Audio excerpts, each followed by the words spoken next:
Our prayers have been answered, dear 1000 PS viewers. Even if you're the biggest atheist, or at least non-religious, you'll understand what I mean when I say Suzuki has answered our prayers.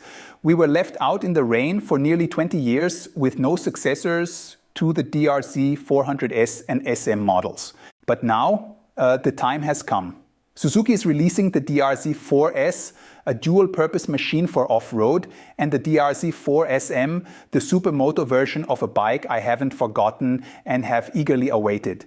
The term fun bike has nearly fallen out of use, with everything these days being somewhat crossover, but here we have two true fun bikes from Suzuki once more.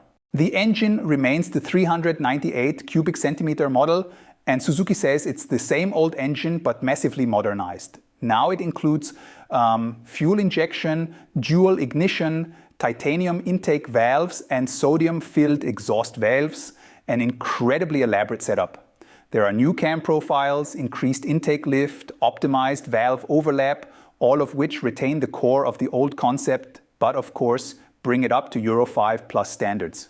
What do we get? 38 horsepower at 8,000 RPM and 37 Newton meters of torque at 6,500 RPM. Not too much, but not too little either when you consider the weight of the new SDR-Z4 models. 151 kilograms for the S version, the off-road one, and 154 kilograms for the Supermoto variant.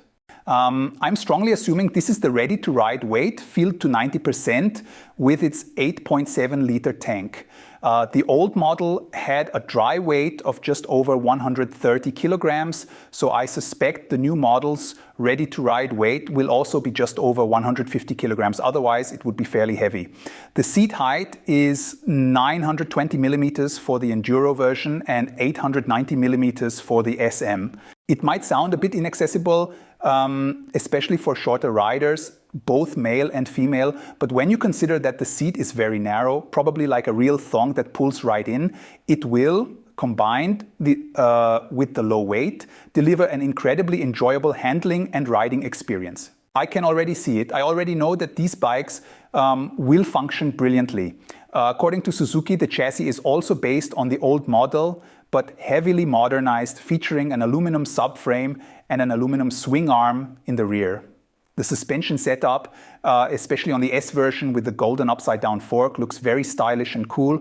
It's equipped with KYB suspension elements, both front and back. I'm unsure about adjustability since Suzuki doesn't specify it, but I can already spot some screws at the top of the fork, making me think that maybe rebound and compression damping could be adjustable. The suspension travel isn't minimal either. For the S version, the DR-Z4S off-road model, it's 280 millimeters at the front and 296 millimeters at the back. For the SM version, where suspension travel is less critical, it's 260 millimeters front and 277 millimeters rear. Not bad at all. The tires are the classic 21-inch front and 18-inch rear on the off-road model, while the SM version has 17-inch wheels and, interestingly, a 140 rear tire on the Supermoto, so handling should be insane. The S model comes with a narrow 9121 tire up front and 120/80/18 in the rear, a pretty slender rear tire for the S version, but yes, it's really about taking the best from back then and bringing it into the modern era, including a lot more electronics. Of course, in this day and age, when I say fuel injection, a new motor, totally modernized, ride-by-wire, it allows for ride modes. We have A, B, and C modes, and I assume, as usual with Suzuki, you'll clearly feel the difference in each mode. I'd say that with 38 horsepower, if it's really about fun and enjoyable riding, you'd probably always go with Mode A, the strongest setting.